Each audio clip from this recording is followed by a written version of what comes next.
নারায়ণগঞ্জ জেলার সিদ্ধিরগঞ্জ থানাধীন আদমজী নাসিক ৬ নং ওয়ার্ডের সাবেক কাউন্সিলর মতিউর রহমানের বৃত্তশালী ও অবৈধ অট্টালিকা গড়ে তোলার বদ্ধ কারিগর ও তার অর্থ যোগানদাতা একই ওয়ার্ডের অপকর্ম ও অপরাধের সম্রাট মাস্টারমাইন্ড খ্যাত শাহ আলম মানিক।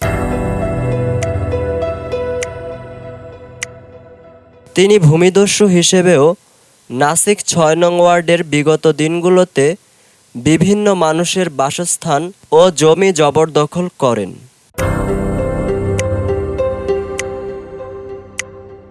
তার অবৈধ টাকার প্রভাবে এবং তার নানা ভয়ভীতির কারণে সাধারণ মানুষজন তার বিরুদ্ধে কথা বলতে সাহস পায়নি। কেননা সাবেক কাউন্সিলর মতিউর রহমান মতির রাজনৈতিক অবস্থান যখন ভালো ছিল, তখন মতির সাথে হাত করে মতির রাজনৈতিক শক্তিকে খাটিয়ে ওরিয়ন গ্রুপের কিছু কর্মকর্তাদের সাথে সুসম্পর্ক বজায় রেখে ওরিয়ন গ্রুপ সহ তার আশেপাশের বেশ কিছু বসত জমি ও ভূমি জবরদখল করে এই শাহ আলম মানিক।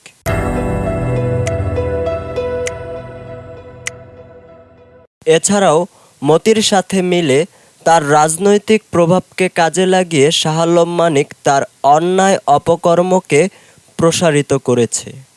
সেই সাথে সাবেক কাউন্সিলর মতিকে অর্থনৈতিক দিকে সাপোর্ট দিয়ে আজকের এই অবস্থানে নিয়ে দাঁড় করিয়েছে শাহ আলম মানিক।